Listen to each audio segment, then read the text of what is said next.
Siya pala si Carl. Kaibigan ko siya mula sa pagkabata namin. Hindi ko nga alam kung bakit siya dinami-dami kong maging kaibigan. Siya pa talaga. Siguro dahil mabait siya at torne kasama. Matagal na rin namin magkasama.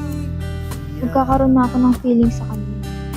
Di naman ako ganito pag may kasamang iba. Di mo lang okay na. Oras di ko napapansin pagka-text ka na. Ay wait, ano pala ideal girl? Ideal girl? Siguro yung mabait, maalaga, maalalahanin. Siyempre, yung mga kasama ko sa mga trip ko. Ah, ganun ba?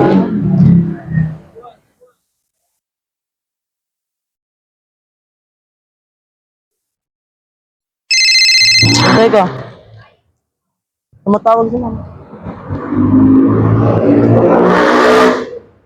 Kailangan ko na palang umuwi. Sige, sabi na ako. Tara.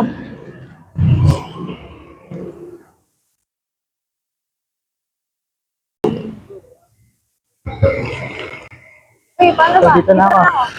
Bye.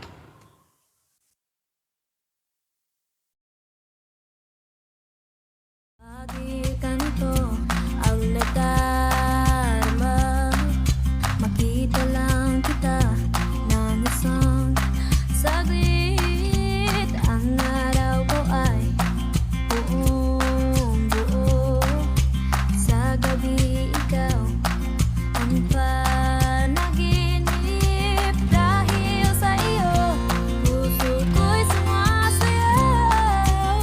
Isip di mapadali, ngiti ay laging nasa labi.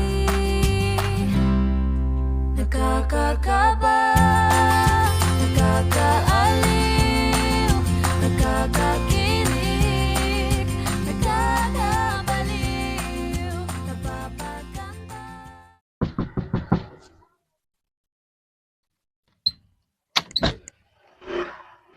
Uy, may gusto sana akong sabihin sa'yo. Ano yun? Lilipat na kasi kami. Pero, bago kami umalis, may gusto sana akong aminin sa'yo. Ako rin eh, may gusto rin sana ako. Gusto mo, mauna ka na. Di, mauna ka na. Kuya, alis na daw tayo! Andyan na yung kapatid ko. Nandito na lang.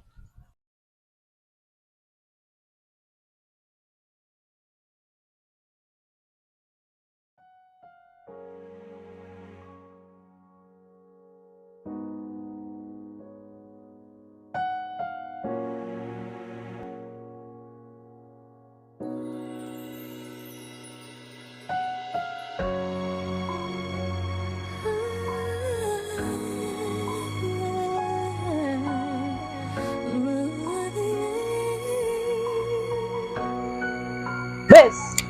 Oh, ikaw nga yan. Grabe, ang tagal na nating di nakita. Okay naman. Gusto mo ba mag-usap tayo? Doon tayo sa paborito nating coffee spot. Ngayon na.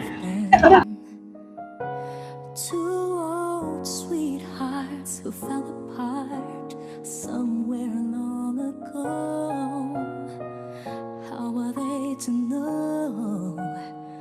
Someday they'd meet again and have a need for more than reminiscing.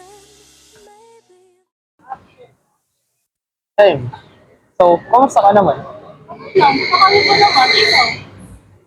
Okay lang din naman, kahit medyo mahirap na yun. So, saan ka nag-aaral? Actually, umistop ako ng isang taon eh. Hindi yun, nasa Arellano na ako. Ah, kaya pala parang bigla kang nawala. Ako, dyan pa rin ako sa Rizal eh. Actually, pag-graduate na nga ako ngayon taon eh.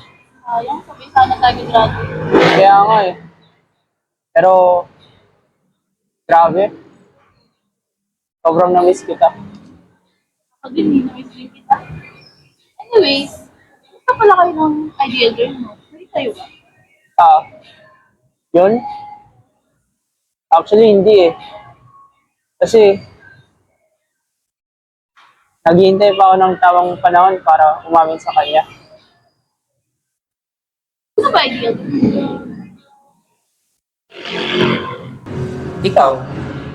Ikaw yung ideal girl ko. Di akalaing makakapiling ko ang isang katulad mo. Tila isang engkantong laging hinahanap-hanap ko. Tila tanging ikaw ang patutunguhan. Kahit pa sanong at ang aking oras sa'yo, di makapaniwalang ako ng dahilan ng iyong Kaya we need to obey. Kahit mahirap at grabe yung process. May right time and right person na binigay si Lord sa atin. Ang kailangan lang natin gawin ay maghintay. Ika nga nila, the wait is worth it. misteryoso.